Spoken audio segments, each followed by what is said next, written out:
Kapayapaan po ang sumaating lahat. Brother Aaron Bruzo po, isa po sa inyong mga lingkod sa kabanal-banalang Iglesia ng Diyos kay Kristo Jesus. Sa araw po na ito, hindi lamang isang magandang araw ang ipinagkaloob sa atin ng Diyos, kundi isang pinagpalang araw. Blessed dahil makakasama ko ang aking mga mahal sa buhay sa isang okasyon. Importanteng palagi tayong makikisalamuha sa ating mga mahal sa buhay upang kanilang maramdaman ang ating malasakit sa kanila. Dapat ay magkaroon tayo ng palagiang pag-uusap o komunikasyon sa kanila, maaaring sa tulong ng social media o kaya ay kapag may libreng oras ay nagkikita upang mag-banding. At isang magandang banding na ating maibabahagi sa kanila ay sa pamamagitan ng biyayang hatid ng programang Blessed Day. Simula ng umaga at damhin ng pagpapala, araw ay gawing payapa na Espiritong Banal ang kasama. May matibay na pag-asa, tayo ay mga pinagpala na tanging sambin ng puso. Ama, salamat po.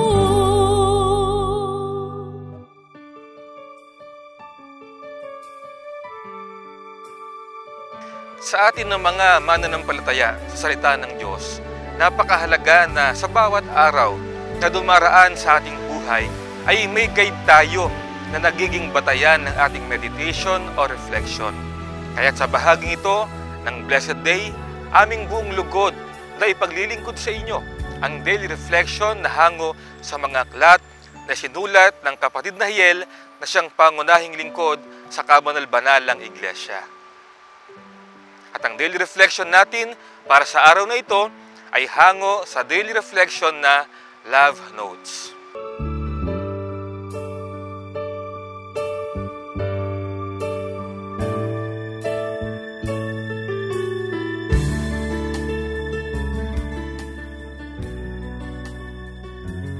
May the Lord Himself, who is our source of peace, give you peace at all times and in every way. The Lord be with you all. 2 Thessalonians chapter 3 verse 16. The Lord Jesus Christ is our God of peace. He is the source and giver of peace within us and among us. His peace is in us, for He dwells in our hearts and in His church. Wherever we go and whatever we do, peace follows us. In whatever situation we are in, we have peace, for He provides it in various forms, ways, and means. Disciples of Christ, enjoy the blessing of genuine peace every day. Ngayon, ang Panginoon din ng kapayapaan ang magbigay nawa sa inyo ng kapayapaan sa buong panahon at sa lahat ng paraan. Ang Panginoon ay sumainyo nawang lahat. Ikalawang Tesalonica 3:16. Ang Panginoong Hesukristo ang ating Diyos ng kapayapaan. Siya ang pinagmumulan at tagapagbigay ng kapayapaan. Ang kanyang kapayapaan ay nasa atin sapagkat siya ay nananahan sa ating mga puso at sa kanyang iglesia. Saan naman tayo magpunta at anuman ang ating gawin, ang kapayapaan ay sumusunod sa atin. Anumang sitwasyon ang ating kaharapin, mayroon tayong kapayapaan dahil ibinibigay niya ito sa iba't ibang anyo, kasangkapan at paraan. Ang mga alagad ni Kristo ay nagtatamasa ng tunay na kapayapaan araw-araw.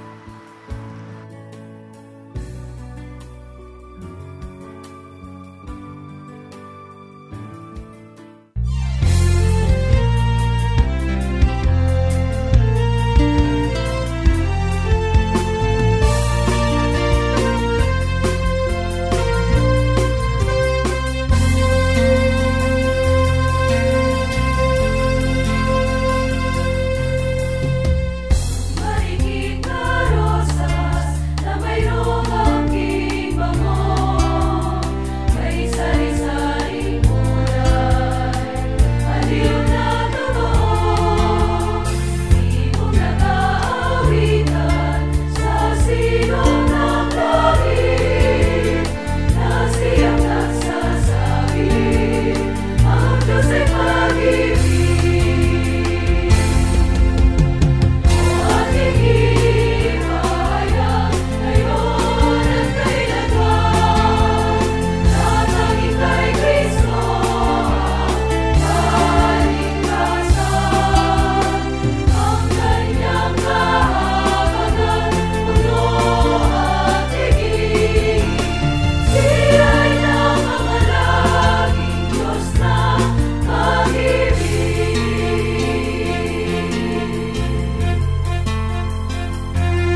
Blessed day to all!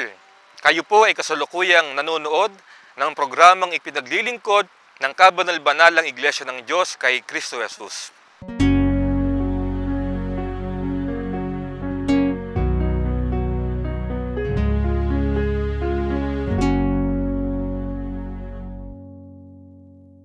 Hindi birong paghahanda ang ginagawa ng marami para sa isang kasalan. Hindi rin maliit na halaga ang inilalaan ng marami may pagtapos lang na matagumpay ang ritual na ito. Ano nga ba ang mas mahalaga at dapat paghandaan? Yun bang marriage o yung wedding? Ano ba ang pinagkaiba ng dalawa? Yan po ang liliwanagin sa atin ng pagtuturong nakahanda sa ating paboritong segment, ang Gabay ng Pamilyang Kristiyano.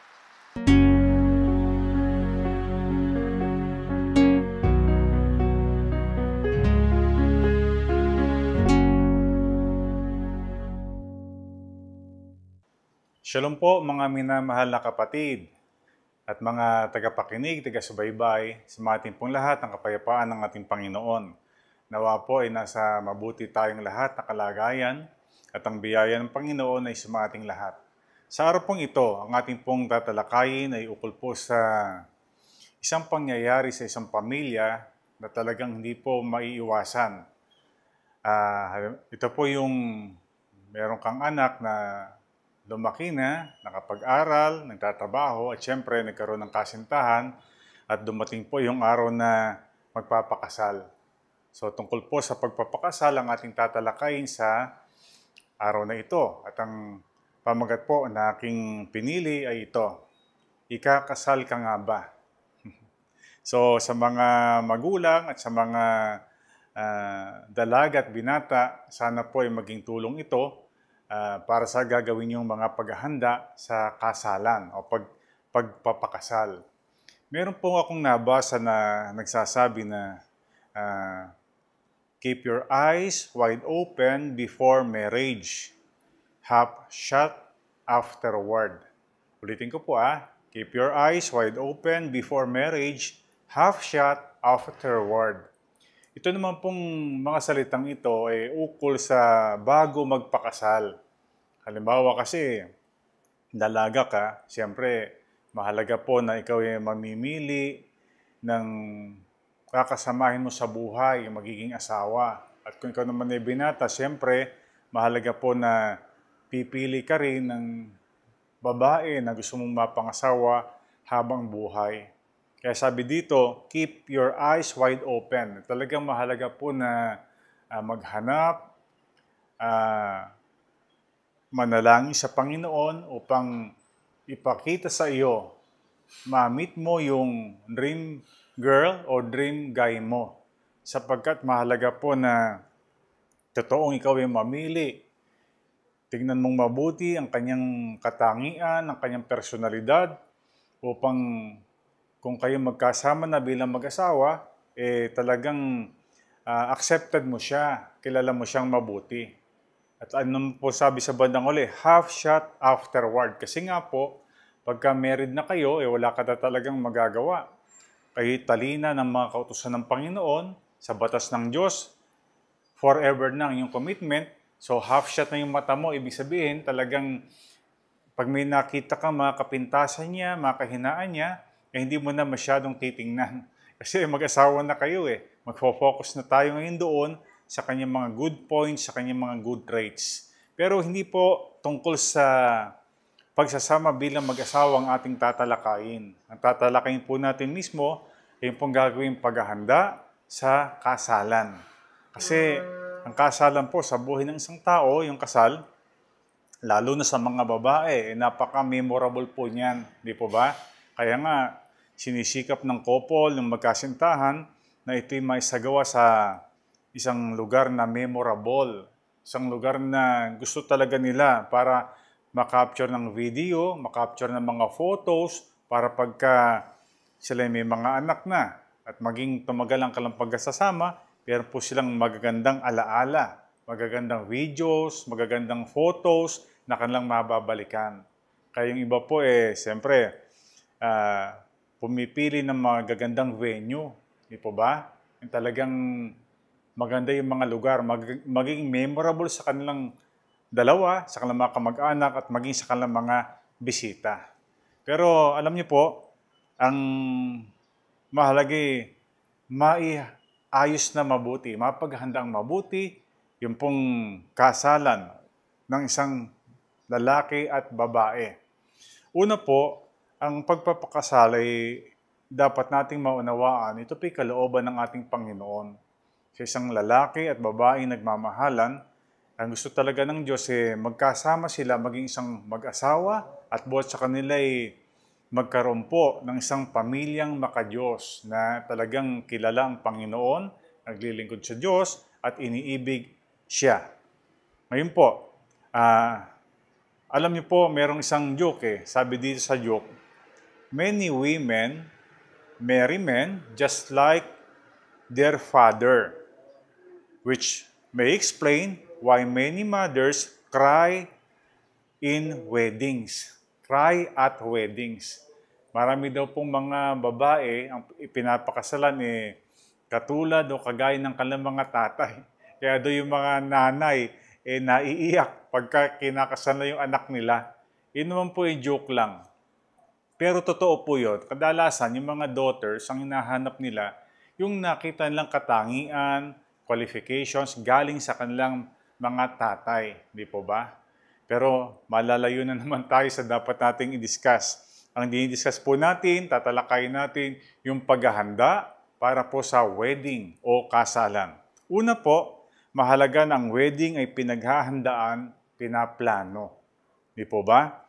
Ibig sabihin, ito po'y pinag-iisipang mabuti. Pinag-iipunan ng pera, ng halaga para talagang magugol sa pagbabayad sa venue, pagbabayad sa mga pagkain, at siyempre doon po sa mga kasuutan at marami pang mga bagay.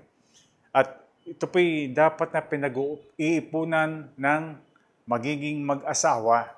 Pero siyempre, minsan nakakasali sa pag-iipon yung mga magulang at yung mga kapatid o sino man pong pwedeng mag-sponsor, makatulong sa kasalan.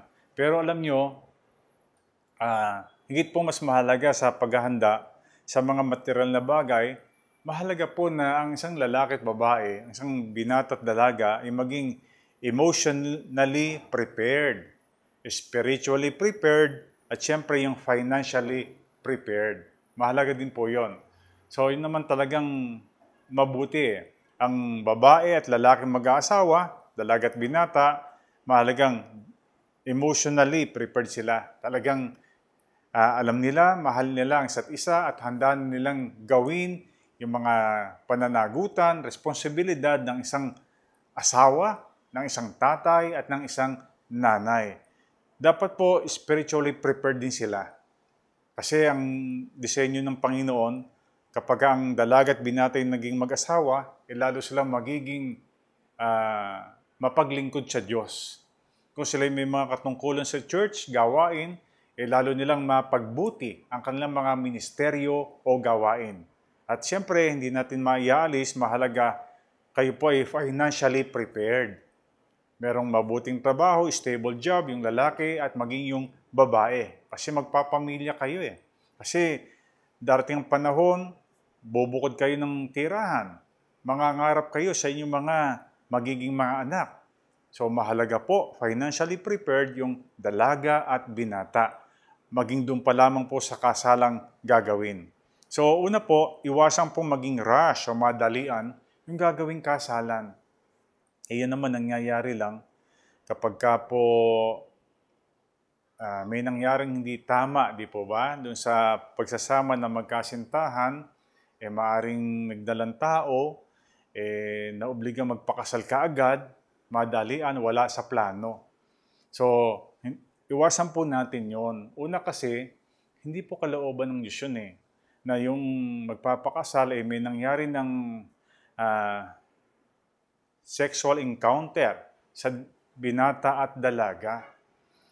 Ang kalooban po talaga ng Diyos, kapwa malinis, kapwa pure, yung lalaki at yung babae bago sila magpakasal.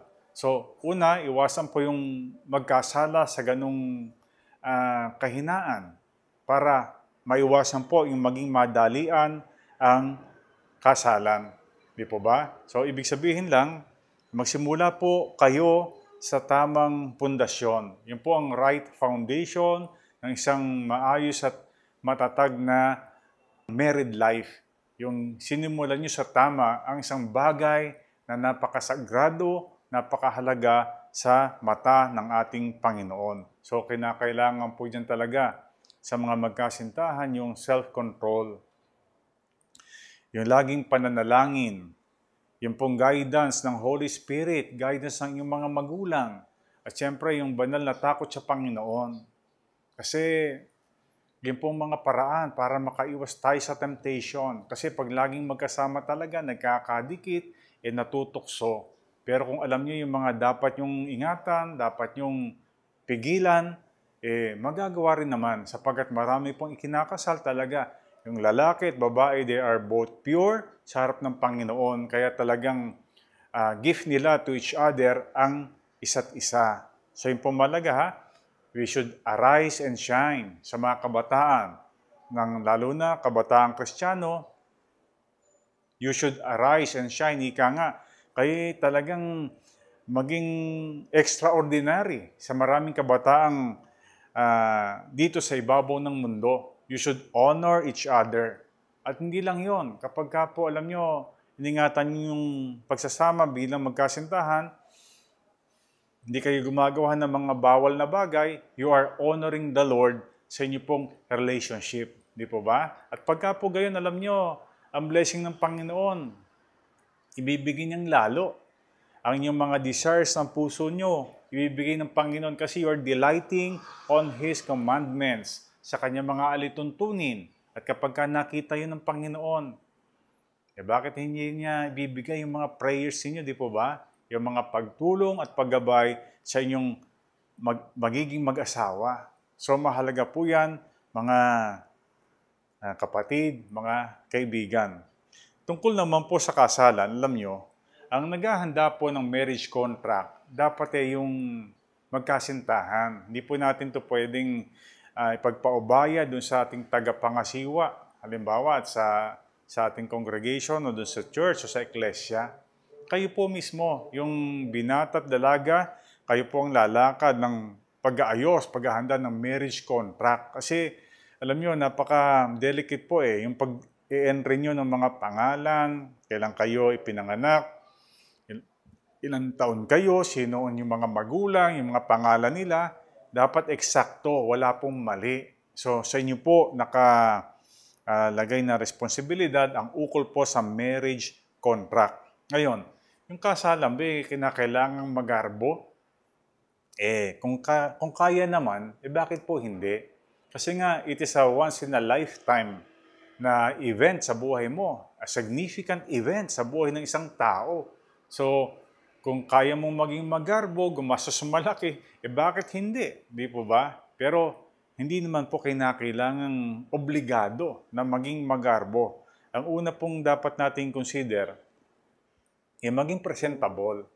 Diba? Maging presentable yung venue, yung lugar na inyong gagamitin sa kasalan o kapilya. Halimbawa, yung iba po,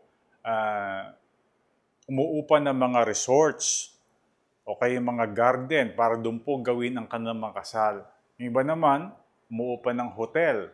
Kasi sa mga hotel, meron po mga function room na kung saan pwedeng doon magawin yung kasalan at pwedeng doon na rin yung reception. So, mahalaga lang, presentable. Maayos, malinis. Kung yung sa kapilya, ayusin natin yung kapilya, ipalinis natin, gaya ka ng konti. Sa venue, konting gaya, konting dapat linising mabuti at maging presentable para sa mga bisita at para din sa inyo, sa mga kamag-anak po ng ikakasal. Ikalawa, mahalaga po yung convenience. Convenient, dapat ang mga dadalo doon. Kasi pag napakainit, di ba? Pagka naaarawan, pagka po maingay, di po ba? Hindi po nagiging solemne yung pong sitwasyon, yung okasyon. So, mahalagang convenient una sa inyong ikakasal, di ba? Hindi kayo naiinitan, hindi kayo naalibadbaran kasi pagka po mainit, pagka po hindi naka-aircon, kaya yung iba, halimbawa, garden wedding, hindi naka-aircon. pinipili nila bandang hapon na para wala ng araw at makulimlim na. Pwede rin po yun. So mahalaga po, convenient. Ano pa? Yung every detail po ng mismong programa ng kasalan, pati yung mga ihahandang mga bagay sa kasalan, mahalaga pong pinag-aaralan, pinaghahandaan ng couple at ng pong mga kamag-anak ninyo na maaari pong tumutulong sa inyo para maisakatuparan yung kasalan. Ano ang mga halimbawa? Yung pong oras. Halimbawa, pumili ka ng isang garden wedding, tansyahin mo yung oras. Hindi mo pwedeng isagawain ng alas 2 o alas 3 ng hapon na maaring, halimbawa, summertime yun. So, ang init, di po ba? Kaya, i-adjust nyo yung oras. Halimbawa, garden wedding. Tingnan nyo yung lugar. Kapag alas 3 kaya, anong lagay dito? Baka napakatindi ng sikat ng araw. So, hindi natin pwedeng simulan. Alas 4, alas 5, ano kaya itsura o kalagayan ng garden na ito o ng resort na ito? So, mahalaga po yung pinag-aaralan. Pati po yung weather di ba? Halimbawa, papakasal tayo ng rainy season. Medyo delikado po na sa open space tayo kaya sa garden wedding. Di po ba? Kasi anytime maaring umulan. Maliban na lang kung meron kayong option. Pagka umulan, pwede nyong gawin dun sa venue na covered o may bubong. Di po ba? So yung pong mga bagay na yan, dapat na pinag-aaralan yung oras, yung weather, yung pong pati yung sunset, di po ba? Pagka matining pa yung araw, mahirap magsimula ng maaga. Bukod doon, alam nyo, mga kapatid, mga kaibigan, mahalaga po na kung ano yung oras na inilagay natin sa invitation, mahalagang yun po ang ating sundin. Sasabihin nila, karaniwan naman, Filipino time. Ibig sabihin pag nakalagay alas 3, alas 4 yan. Hindi po dapat na gayon. Tayo po yung mga Kristiyano, tayo po yung mga lingkod ng Panginoon, mahalaga po na eksakto kung ano yung oras na ating nilagay, simulan po natin. Kasi alam nyo, may mga bisita, may mga ninong at ninang na talagang on time sila. Kaya minsan, pagka hindi po nasisimulan sa oras, nadidismaya. Di po ba? Kung talagang hindi nyo kayang simulan hanggang ng oras, bakit hindi nyo i-adjust? Alas 4 o alas 5, yan ang kaya nyo. May prepare nyo lahat, hindi kayo magigipit. Di alas 5 ilagay nyo. Di po ba? Hindi yung gagawin mong alas 3, sisimulan pala ng alas 5. Pagka nagkataon, nangyayari, naiinip na yung mga bisita. Di po ba? Yung pong mga ninong at ninang, talagang nadidismaya na. Ako, medyo madalas akong magkasal. Minsan nakikita ko sa mukha ng mga principal sponsor, mga nakasimangot na. Kasi naiinip na. Di po ba? At siyempre, kami rin po na nagkakasal minsan dahil alam naming gipit na, napapabilis tuloy yung pagde-deliver ng sermon na mahalaga. So, yan po, mahalaga po ito sa mga binata at mga dalaga at sa sino man po na maaaring magkaroon ng mga anniversaries ang gusto magpakasal pa, yan po mahalaga. Simulan natin sa oras, kung ano yung nakalagay po doon sa invitation, yan po ang dapat ninyong matupad para makita rin nila, mga Kristiyano to, eksakto sa oras nagsisimula. Kasi alam nyo, ako may natin ng pong wedding hindi po sa Most Holy Church, pero talaga namang maayos, halos sobra pa ng ilang minuto, sinimulang kaagad. At naging maganda po ang kanilang proseso. So sana magawa po natin yon. Kaya naman nasa anticipation lang, nasa preparation. Pati po yung sequence, mahalaga po na pinag-aaralan po yan. Kung hindi nyo kayang i-rehearse live, kasi minsan magkakalayo po yung mga tauhan isa-isip nyo na. Kumbaga, imagine na po ninyo yung mga mangyayari. Magtanong kayo dun sa officiating minister, dun po sa wedding coordinator, at maging dun po sa nakakaalam ng mga sequences ng kasalan sa Most Holy Church. Di po ba? Kung may kinakailang ihanda ng mga kasulatan, yung mga babasahin, ipahanda nyo na yon. Sino bang unang papasok? Sino unang magdadala ng mga simbolo ng kasalan? Kailan papasok yung ring bearer? may dala ng cup and wine. Di po ba? Mahalagang alam nila kung kailang punto sila ng kasalan tatayo para hindi po sila nabibigla. Minsan, may pinababasa sa best man, tsaka sa maid of honor, noon lang nila nakita yung babasahin. Nabibigla. So mahalaga po yung pati sequence, ma-anticipate doon po sa programa para po maging smooth ang daloy ng mga pangyayari sa kasalan. So yung pong program, mahalaga pong pinag-aaralang mabuti at ini-imagine kung ano yung maaring mangyayari. So tandaan niyo po mahalaga na yung program talagang makita ninyo. At mahalaga rin po, alam nyo, tansyahin nyo rin yung mga minuto, yung mga oras na maaaring magugol. Halimbawa, doon po sa paglalagay ng mga simbolo ng kasalan, yung lambong, yung veil, yung paglalay sa kandila o sa ilawan, tansyahin nyo po para matansya nyo rin kung anong oras maaaring matapos yung buong kasalan. Di ba? Para pati yung kung kailan kakain, anong oras kakain, alam ninyo. Napakamahalaga po niyan, mga kapatid.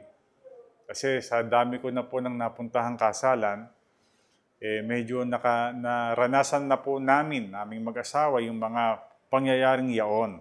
So, yung programa, mahalaga po na maihanda. Inform po natin yung mga involved na persons doon po sa mga ritual ng kasalan. Pati yung pag-awit, kung meron kayong kinuhang kapatiran nating aawit, kausapin nyo rin kung kailan sila aawit at ilan yung kanilang mga aawitin. At mahalaga, alam nyo po, sa mga ikakasal, aking ipinapayo, maghanda kayo ng wedding vow. Wedding vow, napakahalaga po niyan. Yan po ay ginagawa bago isuot yung singsing, yung wedding ring. Yan po ay panunumpa ninyo sa isa't isa at panunumpa nyo rin sa mga witnesses at higit sa lahat, panunumpa ninyo sa Panginoon. Kaya ang bilin ko nga, pagka may mga wedding vow, huwag lang yung nakasulat sa cellphone na ginagaya yung mga artista, binabasa sa cellphone na maaari pong mabura. Di ba? Nakasave naman paano kung mawala cellphone, masira yan. Ang payo ko po, sana maisulat ninyo sa isang pwedeng sulatan na pwede nyong itago, kaya i-frame. I-frame nyo para ilagay nyo sa isang lugar para everyday pwede nyo mabasa at maalala itong isinumpa ko, itong wedding vow ko sa aking asawa na dapat kong gawin. Kaya halimbawa, nagkaka-conflict na kayo, nagkakaaway. Di ba ito sabi mo? Di ba? Kaya yun po pinapayo ko i-frame ninyo yan, ingatan ninyo para nagkakaroon kayo ng mga conflicts, misunderstandings, kailan nagmamahalo yung pagmamahal, di po ba? O yan, maaalala nyo yung isinumpa nyo sa isa't isa at isinumpa nyo sa Panginoon. Alam nyo po, isa pang mahalagang aspeto, yung pong solemnity ng ating kasalan. Kasi it is a solemn ritual, yung pagkakasal. Seryoso po yan, sagrado sa mata ng ating Panginoon. So, we should always plead for silence. Sana tahimik yung lugar, yung paligid. Sana lahat ng tao ay makinig din. Pwedeng ito po gawin ng yung MC o kaya mismong officiant o yung minister na patahimikin o iwasan yung pagkukwentuhan. Kasi alam nyo, maraming dumadalo sa kasalan. Ang nakikinig lang talaga yung mga secondary at principal sponsors. Yung iba po kadalasan nagkukwentuhan lang, nagdadaldalan doon po sa bandang likuran. Hindi po maganda yon. At tila baga, ang naabangan lang nila, yung katuwaan pagkatapos ng kasalan at yung kainan. Hindi po maganda yon. Mahalaga, yung silence po, yung pagiging solemne ng gawain, yung maging nasa lugar. Yung background music, mahal ka rin po na may background music habang naglalagay ng mga ritual o ng mga simbolo ng kasalan, habang may mga wedding vows na sinasabi. So, kayo na po mag-arrange kung paano gagawin yon. Kasi mahalaga may background music. Kahit po sa panahon na nagpapapirma sa kontrata, kahit po sa panahon na meron na yun yung photo ops na, di pa ba? Nagpapapicture na yung mga principal people na kasama po doon sa kasalan. Ano pa? Yung pong pagkain. Kasi alam nyo, yung iba gumagawa sila ng grazing table o kaya mga pika-pika pagkatapos ng wedding para habang nagpapalit ng damit yung ikinasal, naghahanda sa program, maibsan yung gutom. Okay po yun. Yung kung may mga grazing table, may mga pika-pika na pwedeng iserve habang nag-aantay bago talaga yung main meal. Pero minsan, alam nyo, may mga kasalan na wala po yun eh. Kaya minsan yung mga bisita, ang tagal mag-antay, nagugutom na. Hindi pa lumalabas yung bride and groom na ikinasal. Kaya nagugutom na. So mahalaga po na isipin nyo rin yun. Paghandaan nyo rin, paano ba magiging maayos na hindi maiinip yung mga bisita at hindi magugutom. So kung kailan papakainin, ano yung papakain muna bago yung talagang kainan, mahalagang pinag-iisipan din po yan. At huwag po natin gugutumin yung mga bisita. At alam niyo po, mahalaga rin na kung pinag-iisipan nyo na maganda yung venue, maayos yung garden, pag-isipan nyo rin mabuti kung masarap at maganda yung presentation ng pagkain. Kasi alam nyo, isa po sa natatandaan ng mga bisita yan eh. Masarap ba yung pagkain sa kasal? Yung kadang tanong pag dumating sa bahay. Hindi mo tatanong na, maganda ba yung wedding gown ng bride? Maganda ba yung sermon? Wala yata nagtatanong ng ganyan. Lagi tinatanong, masarap ba yung pagkain? So huwag niyo pong ine-neglect yun kasi yun pong mas natatandaan. Although, natatandaan yung wedding gown, natatandaan yung diniscuss sa sermon, natatandaan yung mga ritual, pero higit pong natatandaan yung pagkain kinain. So pumili po kayo kung kayo magpapakater ng sigurado ninyo na masarap yung pagkain. Sigurado ninyo na yung pagkakaluto sa mga karne malalambot. Okay naman, sigurado ninyo na hindi po mapapanis, di ba? Minsan may mga ganyan din eh. At sigurado ninyo po na malinis. Kasi minsan nakatiwangwang, di po ba? Nakatiwangwang yung kuhanan ng pagkain. Bagaman bihira naman po mangyari yon, pero tiyakin nyo lang po na maayos. Pati mga utensils, pakita po ninyo na maayos, malinis. Ngayon pa naman, alam natin usong-uso yung pagkakahawa sa mga pagkakasakit. So yan po Pati po yung seating arrangement. Mahalaga, alam ninyo, alam ng mga bisita kung saan sila mauupo. Paano ba? Sa atin po sa iglesia, sa church natin, palagi po yung lalaki, pag nakaharap yung officiating minister, nasa right side ng officiating minister. So, nakaupo yung kakasal, nakaharap yung officiating minister, yung lalaki, doon po sa right side po pwesto. So, pati po yung mga ninong doon din. Pati po yung abay na lalaki doon din po. Sa right side, kapag ka nakaharap sa audience yung magkakasal. So, siyempre, yun naman mga babae, doon po sa left side. Pati po yung mga ninang at yung mga abay na babae. So, yung pong arrangement sa kasalan. At ngayon, doon din po siyempre, doon po sa arrangement sa kainan, mahalagang maayos din. Karaniwan naman, yung mga principal sponsors, meron talagang designated na tables, designated seats. Kasi VIP sila Di ba? Sila kasi mga pinili na maging pangalawang mga magulang. So, mahalaga po yan Pati po yung upuan pala ng parents doon po sa mismong kasal. Siyempre, doon po sa lalaki, doon sa side ng lalaki, doon po yung nakaupo yung kanyang mga magulang. Sa side ng babae, doon po sa likod, sa tagiliran ng babae, nakaupo ang kanyang mga magulang.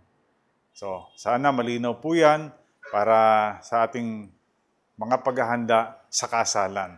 So, mahalaga din po yung coordination between sa MC at doon po sa officiant, doon po sa ministro, at syempre pati po sa mga wedding singers, pati po sa mga handlers nung event na yaon. Diba? Para hindi po doon mismo sa ritual na nagkakatanungan. So beforehand, before simulan po yung programa, mahalaga po na magkaroon ng short meeting, yung pong MC, yung pong officiant, at yung pong wedding coordinators, pati pong mga wedding singers, para alam nila kung kailan sila entra, kailan sila hihinto, at anong mga dapat na ihanda. So, Yun po ay mahalagang napaghahandaan at pinag-iisipan ng mga ikakasal. Ano pa yung mga bagay na kailangan?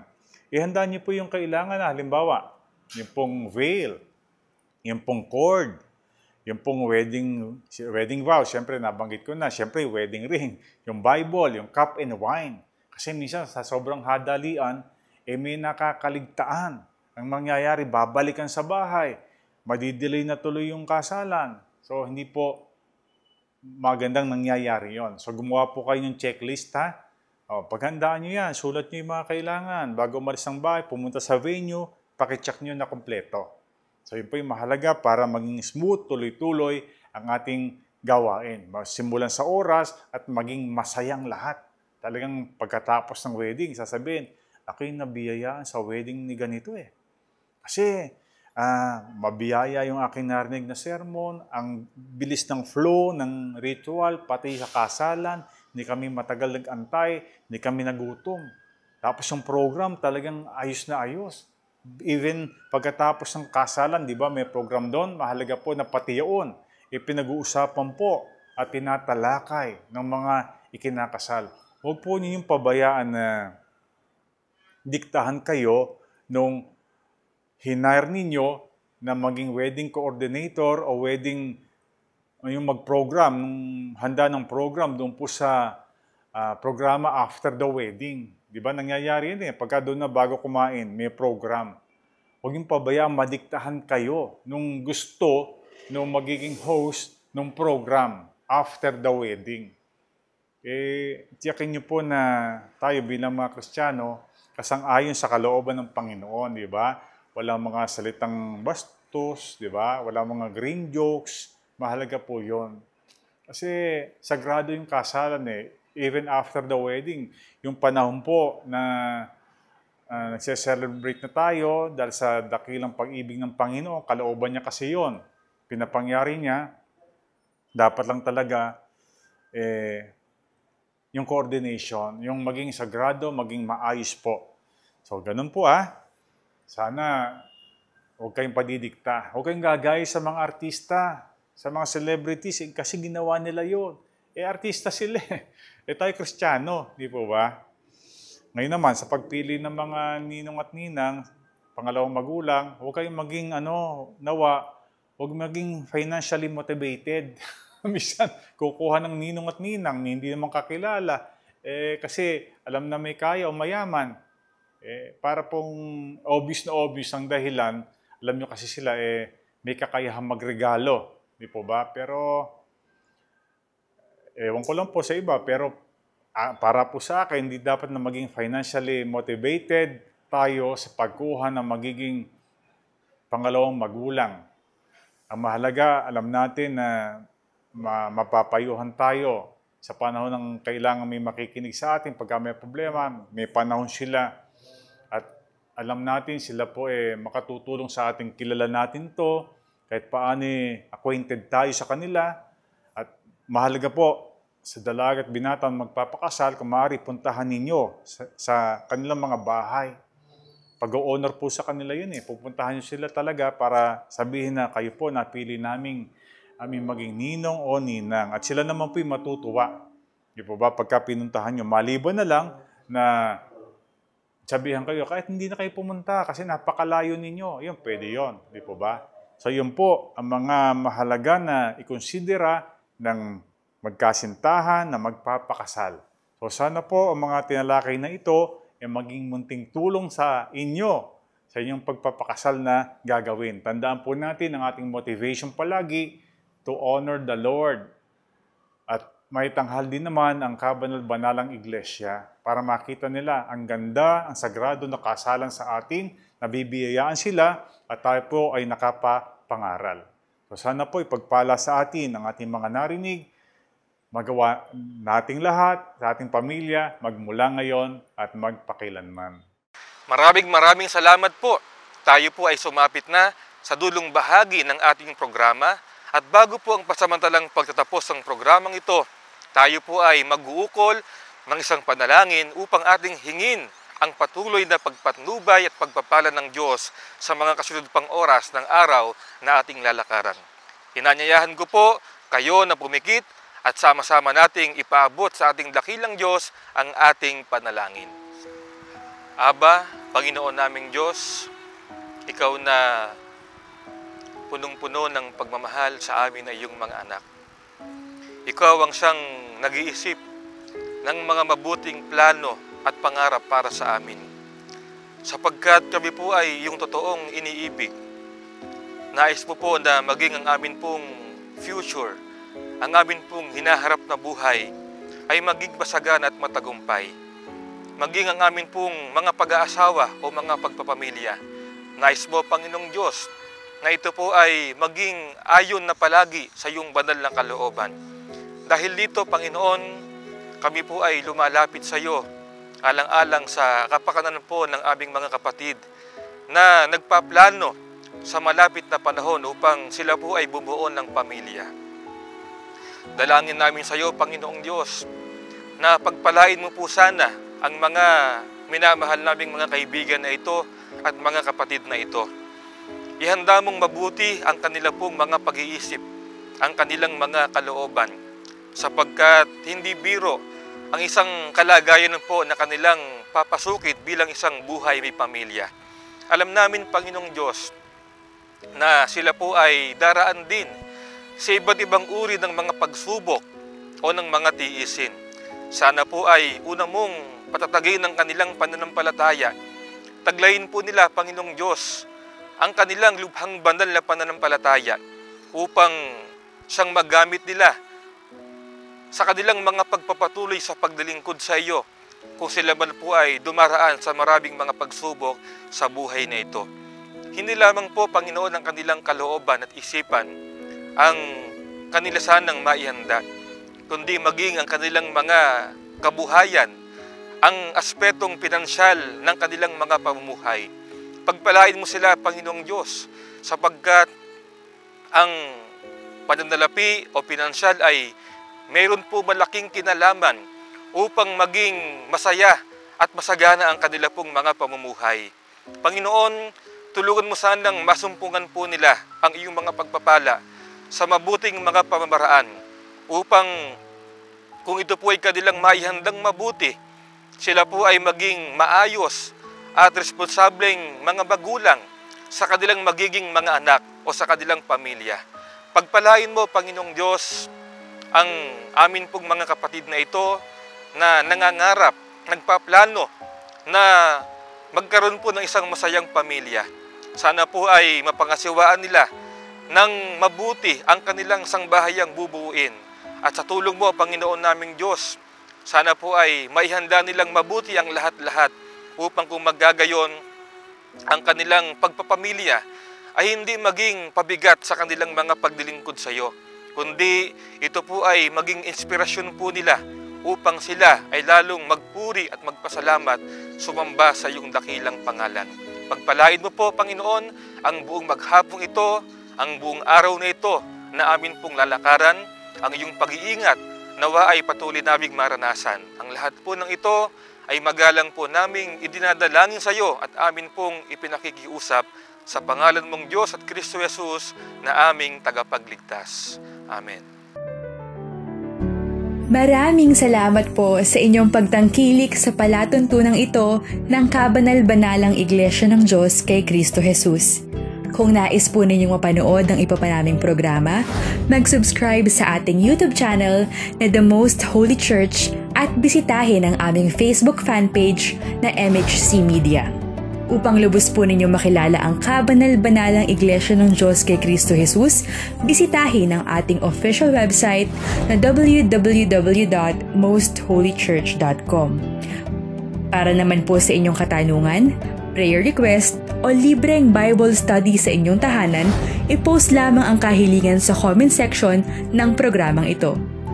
Maaari din po kayong tumawag o mag-text sa mga sumusunod na numero.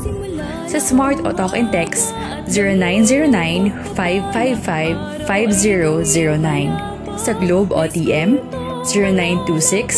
0926-383-0454. Sa Dito SIM, 0991-419-2027. at sa landline 8255-6949 o 8553-0946. Maraming salamat po.